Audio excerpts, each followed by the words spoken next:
दोस्तों नमस्कार। आशा है कि आप अच्छे होंगे, आपका दिन खुशी से बीते। इसी के साथ हम इस वीडियो को शुभारंभ करते हैं।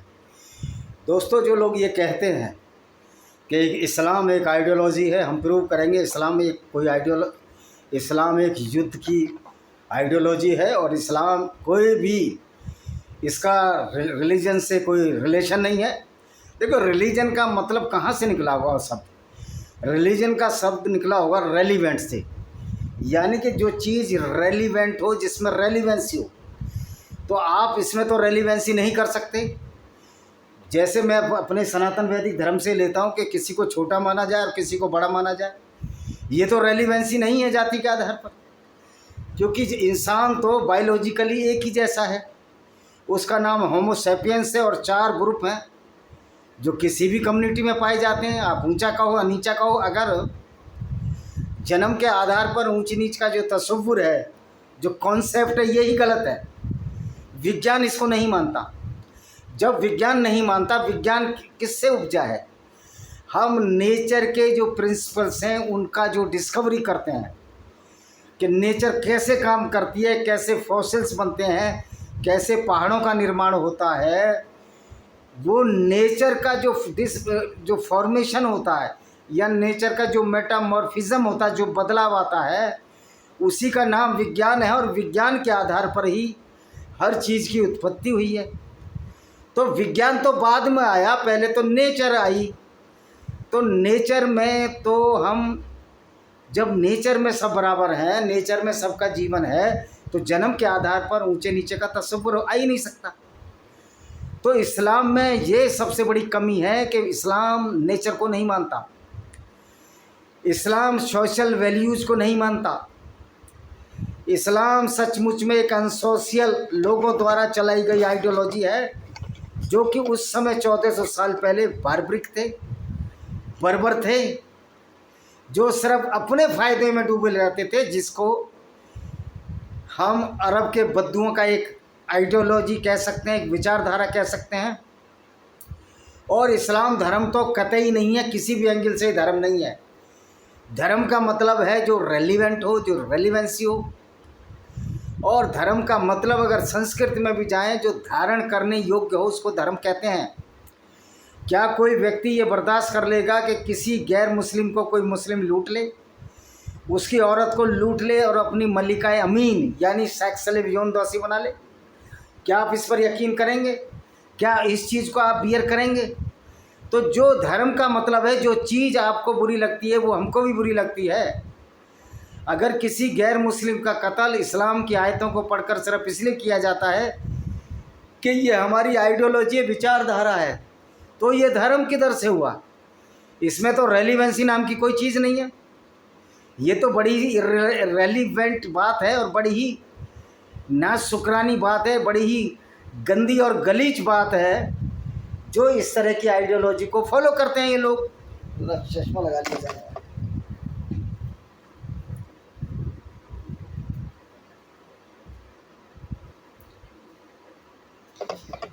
जो आइडियोलॉजी को फॉलो करते हैं, तो ऐसे लोगों को आप क्या इंसान कह सकते हैं जो इस तरह की आइडियोलॉजी को फॉलो करते हैं?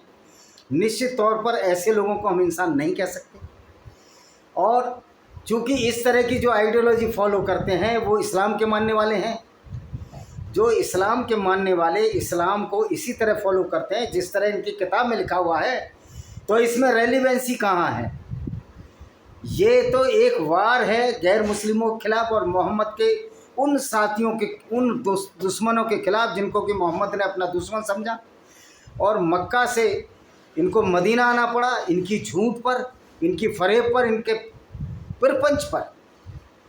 तो कुरान में जो इतना झूठ और फरेब रचा गया है, उस झूठ फरेब की वजह से ये एक वार है, गैर मुस्लिमों में हमेशा थोपी जाने वाली बात है। क्योंकि कुरान में ही साफ लिखा है कि जो कुरान की विचारधारा है वो हमेशा तक के लिए है, रिजरेक्शन यानी क़यामत तक के लिए है। क़यामत होगी या ना होगी, या पूरी दुनिया ख़त्म हो जाएगी, इसका तो किसी को पता नहीं है। इवन इसको तो अल्लाह भी नहीं जानता। देखिए, अल्लाह इनका फ्रॉड है। अल्लाह एक काल्पनिक चीज़ है, कोई एग्जिस्टेंस इस अल्लाह का नहीं है। क्योंकि हर व्यक्ति कहता है कि मेरे भगवान ने दुनिया बनाई, हर व्यक्ति कहता है कि मेरा क्रिएटर है, तुम्हारा क्रिएटर नहीं है। तो इस बात पर को तो हम अभी डिस्पेंस ड्रॉप कर देते हैं, छोड़ देते हैं, ये बहस का विषय है। लेकिन ये बिल्कुल क्लियर कट है कि अल्लाह दुनिया बनाने वाला नहीं है, क्योंकि अल्लाह का जो फ्रॉड है हमने बहुत सारी आयतों में देखा है। अस फुसीलत नाम की एक आयत है, चैप्टर है, सूरा है, मेरे ख्याल ये 40वीं या 41वीं सूरा है। मैं इस पर एक किताब लिख रहा हूँ, तो उसमें कहा है कि अल्लाह ने पहाड़ ऊपर से गाड़ दिए हैं, जबकि पहाड़ों की जो बनावट है वो 5 तरह से पहाड़ बनते हैं। एक तो बनते हैं कोई इरोजन हो जाए, यानी कि इधर का मटेरियल उधर चला जाए और वो जमा हो जाए तो पहाड़ बन जाते हैं। एक जो वाल्कनिक इरेप्शन होते हैं, जो ज्वालामुखी फटते हैं, उससे पहाड़ बनते हैं। और कई बार वाल्कनिक इरेप्शन भी नहीं होता, वो वहीं पर मैग्मा इकट्ठा करता रहता है जो पृथ्वी के गर्भ से गर्म गर्म निकलता है और वो पहाड़ बन जाते हैं। और कुछ पहाड़ कोलाइडल, जो हमारी टेक्टोनिक प्लेट्स हैं, जिसमें करीब 16 बड़ी हैं और 38 छोटी है, जो बड़ी प्लेटें आपस में टकराती हैं तो उससे पहाड़ बनते हैं। जिस तरह की भारत का जो हिमालय जब इंडियन प्लेट से टकराया, जिसको पेंजिया नाम या गोंडवाना लैंड कहते थे, और 2 तगड़ी परत जो लिथोस्फीयर है, जो ऊपर का स्फीयर है जिस पर हम रहते हैं, जो 100 किलोमीटर तक डेप्थ है, मतलब मोटा है। पृथ्वी चूंकि गोल है, कहीं से भी काटो 100 किलोमीटर लगभग है वो। तो हिमालय पहाड़ की उत्पत्ति हुई, 2 प्लेट टकराई और इतना ज़्यादा हुआ घर्षण, तो इस तरह ये उठ गई। कुछ प्लेटें ऐसी होती हैं, कुछ भारी होती हैं, भारी मटेरियल, हल्का मटेरियल, तो हल्का वाला नीचे दब जाता है और भारी वाला ऊपर चला जाता है। इससे भी मोल्टिंग हो जाती है, लेयर्स बन जाती हैं हल्की और भारी की। इस तरह के पहाड़ समुद्र में बनते हैं। तो अल्लाह ये कहता है कि मैंने पहाड़ पृथ्वी पर इसलिए गाड़े कि पृथ्वी उड़ ना जाए, क्योंकि अल्लाह के दिमाग में पृथ्वी एक चादर की तरह फैली हुई थी और पहाड़ गाड़ने से जिस तरह कागज़ पर पेपर वेट रख देते हैं, उस तरह से पृथ्वी उड़ेगी नहीं। तो पृथ्वी ना तो कोई कागज़ है, ना कोई पहाड़ पेपर वेट है, बल्कि पृथ्वी का जो इंटरनल मास है, जो अंदर का मास है, उसी से पहाड़ बनते हैं। 5 तरह के पहाड़ मैंने बताए। मेटामॉर्फिक, जब परत जम जाती हैं उसको मेटामॉर्फस, इग्नियस पहाड़।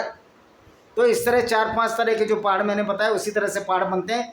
तो पहाड़ों का निर्माण तो या तो वॉल्केनिक होता है, यानी कि जब ज्वालामुखी फट जाए उस तरह के 2 पहाड़ बनते हैं। एक वो जो ज्वालामुखी फटने से, इरेप्शन होने से जो ऊंचा जो लावा चारों तरफ जम जाता है, यानी कि जब ज्वालामुखी फटता है तो उससे पहाड़ जमते हैं।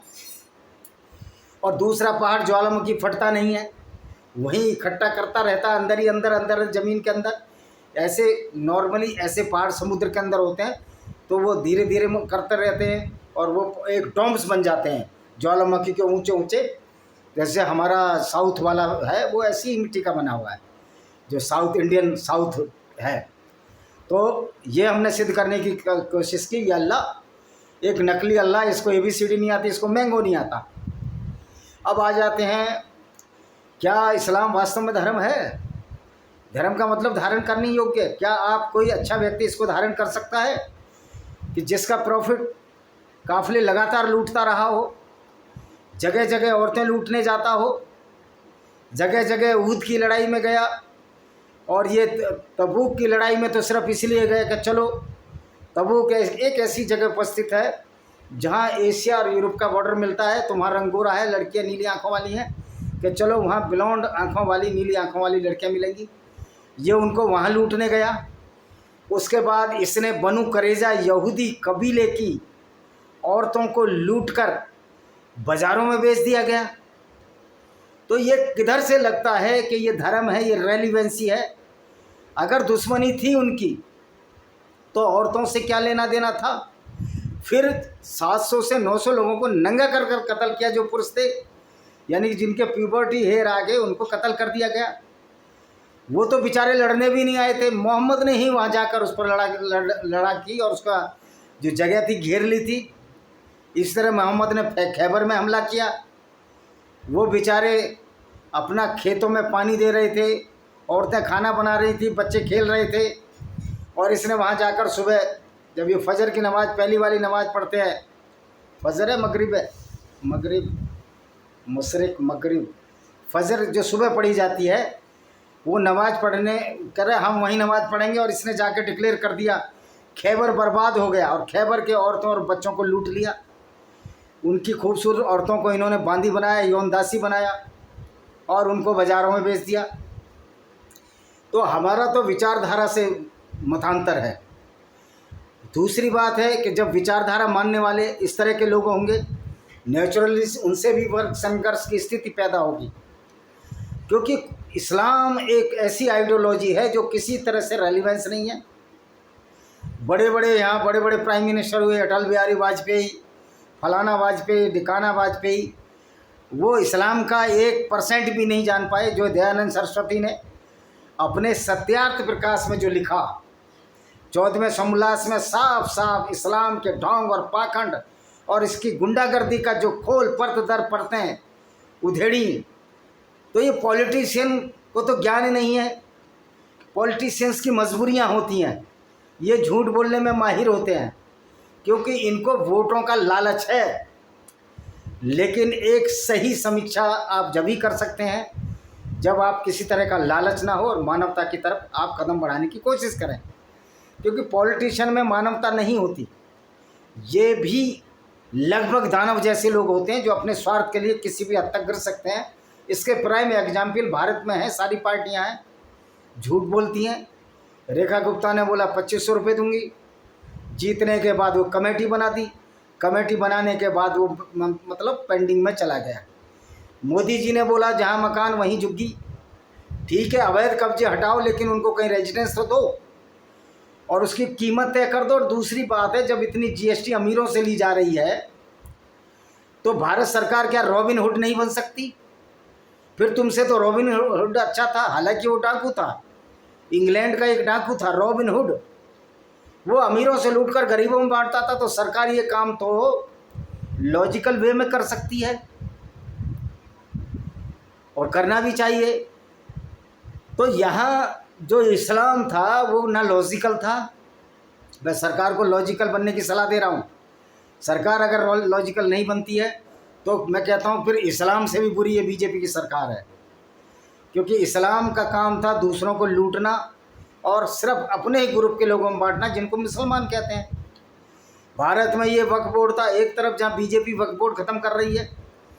क्या ये बहुत बड़ा दिल करके निर्णय नहीं ले सकते मोदी जी कि जो गरीब लोग हैं वाकई क्यों गरीब रह गए हैं, उनकी क्या व्यवस्थाएं हैं? मैं इस्लाम पर भी आऊँगा, थोड़ा इनका भी देना पड़ता है। उनकी व्यवस्थाएं क्या है और किस तरह उनको गरीब बनाया गया षड्यंत्र के तहत। जब इस षड्यंत्र का हम पर्दाफाश करेंगे, षड्यंत्र के खिलाफ लड़ेंगे, तभी आप इस्लाम के खिलाफ बोल सकते हो, वरना आपकी औकात नहीं किसी की जो इस्लाम के खिलाफ बोल सके, क्योंकि आप तो खुद षड्यंत्रकारी हो। गरीबों को और गरीब बनाना, उनकी ज़मीनें छीनना, फैक्ट्रियों के नाम पर उद्योगपतियों को देना, ये तो वो इस्लामिक दादागिरी का ही रूप है। तो बीजेपी में और इस्लाम में कोई ज़्यादा फर्क नहीं है, या कांग्रेस की सरकारों में या किसी भी सरकारों में। तो ये तो इस्लाम से भी बदतर हैं। इस्लाम कम से कम अपने लोगों को बांट रहा था, कांग्रेस कम से कम मुसलमानों का फेवर करके उनको दे तो रही थी, लेकिन बीजेपी तो उजाड़ने में लगी हुई है, गरीब लोगों को और अमीरों को बांटने में। तो ये तो देखिए, तो भाई मोदी जी आप जिस विचारधारा के खिलाफ लड़ रहे हैं, जिसको जिहाद कहते हैं, क्या वो विचारधारा आपकी पार्टी का अंग नहीं है? क्या आप अमीरों गरीबों के मकान तोड़कर उनको दूसरी जगह मकान देने की कोशिश कर रहे हो? आप देखिए सारी पूरी दिल्ली में जो बिल्डिंग है अच्छी अच्छी कॉलोनी में, पेस कॉलोनी में 99% बिल्डिंग अवैध बनी हुई है। क्या आप उनको तोड़ने का साहस कर पाओगे? तो फिर भी आप उसी तरह की सपोर्ट बीजेपी के कर रहे हैं जिस तरह की इस्लाम सपोर्ट करता है। इस्लाम भी तो यही करता है कि मुसलमानों को ज़्यादा अधिकार देकर दूसरों का धन दौलत लूटता है, और फिर गैर मुस्लिमों की औरतों को भी लूट लेता है। गैर मुस्लिम सच बोल भी नहीं सकते, वो कह नहीं सकते कुरान एक गुंडागर्दी है। गैर इस्लाम उस समय नहीं बोल सकते थे, जब मोहम्मद की बात कर रहा हूँ। तो ये काम तो आज बीजेपी भी कर रही है। बीजेपी में सच कहाँ बोल सकते हैं? अर्णब गोस्वामी झूठ बोलता है। मैं कांग्रेस का कोई पैरोकार नहीं हूँ ना बीजेपी का पैरोकार, क्योंकि एक नेता कांग्रेस में, एक भाई बीजेपी में, सारे जो है चोर चोर मौसेरे भाई हैं, सब एक ही थैली के चट्टे बट्टे, ही हमको समझ लेना चाहिए। तो मूल विषय ये है, फिर बीजेपी जो सदाचित और आरएसएस की जो आइडियोलॉजी है, तो आपकी तो इस्लाम से भी बुरी आइडियोलॉजी है, और आपने तो उस इस्लाम का भी एक मंच बना दिया, मुस्लिम राष्ट्रीय मंच, जो कि इस्लाम एक टोटल गुंडागर्दी है, प्रूव हो चुकी है कि ये कोई आइडियोलॉजी नहीं है, ये तो एक वार है गैर मुस्लिमों के खिलाफ। और मज़े की बात है, यूट्यूब चैनल उन चैनलों पर स्ट्राइक मारने की कोशिश करता है जो इस्लाम की सच्चाई आगे मैंने बताने की कोशिश करते हैं। मेरे को तो ईमेल किया, आपने बहुत सारे एडवांटेज खो दिए अपने चैनल पर। ओ भाई, मुझे तुम्हारे एडवांटेजों की ज़रूरत नहीं है, आप थोड़े से इंसान बन जाओ, भले आदमी बन जाओ, क्योंकि जिस दिन हम मानवतावादी लोग तुमको डिसएडवांटेज देंगे तो तुम्हारा भारत में अता पता भी नहीं मिलेगा। और ये हम काम करेंगे, ज़रूर करेंगे, क्योंकि हमारा ये बिल्कुल बच चुका है। और हम यूट्यूब के ऑफिसर्स को भी समझाना चाहते हैं, नील मोहन जी को भी समझाना चाहते हैं कि भाई आप कवरेज दीजिए, आप एक्सपोज करिए चैनलों को, इनको बताइए, ज़्यादा एक्सपोजर दीजिए, उसके बजाय कि आप उसे एक्सपोज कम कर देते हैं। तो भाई ये इस्लामिक गुंडागर्दी में आप भी साथ दे रहे हो, आप भी टेररिस्ट हो। मुझे लगता है कि यूट्यूब में भी टेररिस्ट हैं, बहुत से मुसल्ले उसमें बैठे हुए हैं जो इस्लाम की इस गुंडागर्दी को छिपाने की कोशिश करते हैं। और ये काम यूट्यूब पर तो सरेआम झूठ बोला जा रहा है। मौलाना स्कॉलर आकर उस अल्लाह को अच्छा बताने की कोशिश करते हैं जो अल्लाह है ही नहीं, जो काल्पनिक है, और उस पैगंबर को अच्छा बताने की कोशिश करते हैं जो कि एक सर्टिफाइड लुटेरा था, किलर था, और एक ग्रोह बंदी करता था। एक ग्रोह जिसको कि हम इस्लाम के नाम से जानते हैं, उसका ग्रुप बनाता था, और गैर मुस्लिमों को कत्ल करने के लिए एक नकली अल्लाह के नाम से गैब्रियल फरिश्ता, जो कि यहूदियों का फरिश्ता था, उससे आयतें लाता था, इसको कत्ल कर दो, उसको कत्ल कर दो। वो औरत पसंद आई तो अल्लाह ने एक आयत भेज दी कि ये औरत मोहम्मद चाहे जिस मर्जी से शादी कर सकता है, चाहे उसके दत्तक पुत्र की पुत्रवधू क्यों ना हो, वो किसी भी औरत को लूट सकता है, और अल्लाह ने ही उसको पावर दी है। तो ये पावर तो गुंडागर्दी की पावर है। ये पावर तो ऐसी है कि कोई चोर उचक्का जो लड़कियां उठाने लगते हैं गलियों में से, तो फिर ये क्या कानून की दृष्टि में अपराध नहीं है कुरान पढ़ना, या कुरान की प्रचार करना, या कुरान के लिए मदरसे बनाना, या इस्लामिक स्कूल बनाना? ये क्या अपराध नहीं है? और धड़ेआम चल रहे हैं पूरी दुनिया में, लोग देख रहे हैं। जहाँ छुआछूत के नाम पर SC ST एक्ट है, जहाँ बंद कर दिया जाता है किसी को गलत बोलने से, वहाँ तो सरेआम ये इस्लाम कह रहा है कि जितने भी गैर मुस्लिम हैं नीच हैं। आप किसी को नीच बोलो SC ST को, आपको जमानत नहीं मिलेगी, जेल हो जाएगी।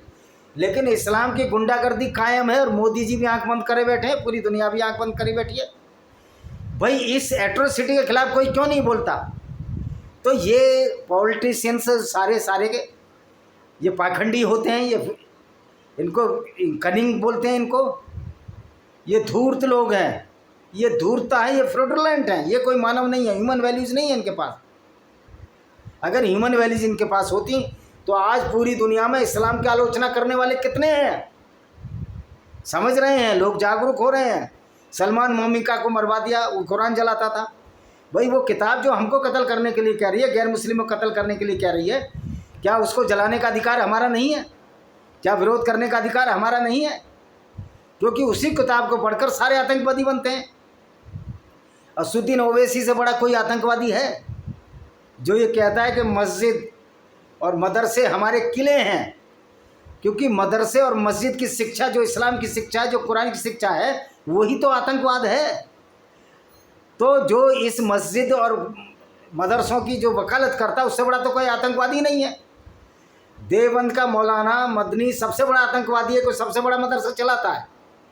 और बरेलवी जो हुजरात साहब हैं, जो बरेली में है उत्तर प्रदेश में, वो सबसे बड़ा आतंकवादी केंद्र है, क्योंकि आज पाकिस्तान में जो बहुमत है वो बरेलवियों का है। और बरेलवी के बाद वहाँ अहमदी रहते हैं, बरेलवी के बाद वहाँ शायद वो रहते हैं, फिर देवबंदी रहते हैं। तो बरेलवी मौलानाओं में वो था साद रिजवी, उसका खादिम रिजवी मर गया, उसका लड़का साद रिजवी। और देवबंद वालों में ये हैं मौलाना तारिक मसूद और तारिक जमील, यानी कि जोकर सारे के सारे। एक्चुअल में इस्लाम एक जोकरपंथी है। इस्लाम एक आइडियोलॉजी नहीं है, बड़ी ही कुत्सित क्रूर विचारधारा है जो इंसानियत के खिलाफ है, इंसानियत का खून करती है। तो जो इसको कहता है, मैं सुप्रीम कोर्ट को भी चैलेंज करता हूँ कि पहले इस्लाम को साबित तो करें ये रिलीजन है। ये सिर्फ और सिर्फ कल्ट के नाम पर एक गुंडागर्दी है और इस गुंडागर्दी को खुलेआम पूरी दुनिया में चलने दिया जा रहा है। इजराइल अगर हमास को मार रहा है तो इस्लामिक गुंडागर्दी का मुकाबला अकेला मुल्क कब तक करेगा? 1 करोड़ 60 लाख यहूदी कब तक करेंगे? क्या 125 करोड़ हिंदुओं का और करीब 240 करोड़ ईसाइयों का ये फर्ज नहीं है कि हम इसके खिलाफ एक युद्ध करें? क्योंकि इस्लाम एक छल प्रपंच और धोखे का नाम है। मोहम्मद भी झूठा बोला करते थे। मोहम्मद ने भी झूठ बोलकर काबिन अशराफ को मरवाया था। मोहम्मद को बर्दाश्त ही नहीं था कोई इनकी सच्चाई को इनके सामने लाए, तो बहुत सारे लोग कत्ल कराए। तो क्या सारे गैर मुस्लिमों का, सारा मानवतावादियों का जो कैंडल मार्च करते हैं जगह जगह, मैं जिहादियों की और वामपंथियों की बात ही नहीं करता कि ये दोनों ही बहुत ही गंदी और कुत्सित विचारधारा है वामपंथियों की। आप किसी भी कंट्री में जाइए, इस्लामिक कंट्री में जाइए या कम्युनिज्म में जाइए, वहाँ कोई डेमोक्रेसी है कि लोगों के हकूक़ हैं? तो जिस तरह कम्युनिस्ट या कम्युनिज्म लोगों के अधिकार नहीं देता, उनको एक जानवर की तरह ट्रीट करता है कि ये सिर्फ खाना खा लें और कपड़े पहन लें, उससे ज़्यादा कोई विवेक मत लगाने की ज़रूरत है। यानी कि ये डेड आइडियोलॉजी है इस्लाम, ये ये जो कम्युनिज्म है, यहाँ आपको ब्रेन की ज़रूरत नहीं है। ब्रेन के लिए एक आदमी बैठा है, वो सब आपको गाइड करेगा और आपको सिर्फ रोटी और खाने तक सीमित कर दिया जाएगा। तो साहित्य संस्कृति का विकास ना तो जिहाद में होता है जो इस्लामिक युद्ध है। इस्लामिक कंट्रियों में कोई साहित्य सांस्कृतिक विकास नहीं हो सकता, ना कम्युनिज्म में कोई विकास नहीं हो सकता, क्योंकि ये मोनोपोली है, ये अनार्की है। कम्युनिज्म से बड़ी और इस्लाम से बड़ी कोई अनार्की नहीं है। दोनों में रिजेम्बलेंस है, समानताएं हैं।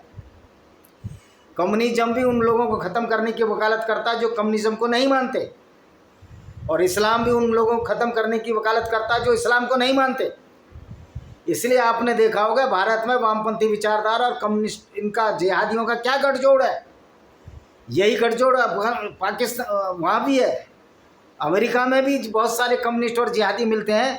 तो ये सर्टिफाइड आतंकवादी हैं, जो कम्युनिस्ट हों या जिहादिस्ट हों, क्योंकि इस्लाम तो बाई नेचर ही, इसको जो मजहब का नाम देने की कोशिश की, बाई नेचर ही टेररिज्म है, टेररिस्ट है। तो ये तो धर्म ही नहीं है। कौन कहता है ये धर्म है? ये तो एक वार की आइडियोलॉजी है कि किस तरह पूरी दुनिया में हम इस्लाम के नाम पर गैर मुस्लिमों के धन दौलत लूटें, उनकी औरतों को लूटें, एंजॉय करें, फुल इंटरटेनमेंट, अम्यूजमेंट और लस्ट का फुल करने की आइडियोलॉजी है, जिसमें क्राइम का सहारा लिया गया है। क्योंकि बिना क्राइम आप किसी की धन दौलत नहीं लूट सकते, आप किसी की औरत को नहीं लूट सकते। ताकत के बल पर फैलाने वाली आइडियोलॉजी है। इसलिए अल्लाह का नाम गढ़कर मोहम्मद ने इस लूटपाट को और झूठ और मक्कारी प्रपंच को भी माले गनीमत, यानी कि अल्लाह की गनीमत है कि जो माल हमें मिला वो अल्लाह ने दिया। मोहम्मद ने सैकड़ों काफिले लूटे। तो इस्लाम तो कोई मजहब ही नहीं है, बल्कि तो छल प्रपंच, एक युद्ध है उन लोगों के खिलाफ जो इसकी बेतुकी बातों को नहीं मानता। जैसे कि मैंने बताया था कि अल्लाह दुनिया को बनाने वाला, अल्लाह को पता ही नहीं पहाड़ किस लिए बने, पहाड़ अंदर से उगते हैं या बाहर से उगते हैं, पहाड़ तो नीचे से आते हैं, लेकिन अल्लाह ने ऊपर से गाड़ दिए। तो ये स्टूपिडिटी की सीमा तक क्रिमिनोलॉजी है। इस्लाम को एक लाइन में हम कहेंगे, a stupidity with the criminology, with the cruelty, with the violence by हुक्म in the name of the fake Allah. एक काल्पनिक अल्लाह के नाम पर दूसरे गैर मुस्लिमों को सताना, उनकी लूटपाट करना, उनके खिलाफ हिंसा करना, हिंसा का सहारा लेना, उनका माल लूटकर उसे अल्लाह के नाम पर जब्त कर लेना, यानी कि पूरी की पूरी सर्टिफाइड डकैती है, सर्टिफाइड वायलेंस है। इस्लाम के नाम पर दूसरे गैर मुस्लिमों को बर्बाद करना, तो यही काम कम्युनिज्म में करते हैं। पुतिन इतने बड़े बंगले में रहता है, बहुत सारे कम्युनिस्ट रहते हैं, ये जनता के लिए क्या कर रहे हैं? जनता को निहत्ता कर दिया गया है कम्युनिज्म में, और इस्लाम में मुसलमानों को शस्त्र की छूट दी है, क्योंकि बिना शस्त्र तो ये किसी को मुसलमान बना नहीं सकते। क्योंकि तर्क पर तो ये हार जाएंगे, इसलिए इनका फ्रस्ट्रेशन उठता है, बार बार धमकियाँ धमकियाँ। भाई गीदड़ धमकियों से डरने वाला कोई नहीं है। जिस तरह कम्युनिज्म हारा उसी तरह इस्लाम की भी चूल्हें हिल चुकी हैं। और इस्लाम कोई विचारधारा है, ये गुंडागर्दी की विचारधारा है, युद्ध की विचारधारा है। इसको जो धर्म कहते हैं या जो समझते हैं कि ये धर्म है, उनसे बड़ा कोई मूर्ख ही नहीं है। उनको चाहिए कि वो मेंटल अस्पताल में जाएं, मेंटल असाइलम में जाएं और अपने दिमाग का इलाज करा लें। लेकिन इस्लाम तो कहता है दिल से सोचना, दिमाग से सोचना ही नहीं है। दिल तो सोचने का काम ही नहीं करता। जब दिल सोचने का काम नहीं करता तो फिर दिमाग सोचने का काम करता है। तो जब दिल से सोचोगे तो कैसे सोचोगे? इसी तरह की मूर्खताएँ आएंगी कि अल्लाह ने पहाड़ ऊपर से काट दिए, धरती चादर की तरह। इसी के साथ मेरी 10 किताबें हैं, एक किताब को जरूर पढ़ना, इन्वेडर्स एंड हिडन फैक्ट्स, किस तरह हिंदुओं को इस्लाम ने बर्बाद किया, discriminated Hindus bye Vijay Kumar Pal यही है, और जौहर भी यही है, और लॉस्ट पैराडाइज कश्मीर भी यही है कि किस तरह पर्टिकुलरली हिंदुओं को किस तरह इस्लाम की गुंडागर्दी ने कश्मीर में बर्बाद किया, राजस्थान में औरतों को जलकर मरना पड़ा, किस तरह उनके किले छीने गए, किस तरह उनके मंदिर छीने गए, मंदिरों को तोड़कर मस्जिद बना दी गई। इसी के साथ मैं इस वीडियो को विराम देता हूँ। वंदे मातरम, जय हिंद, आपका दिन शुभ।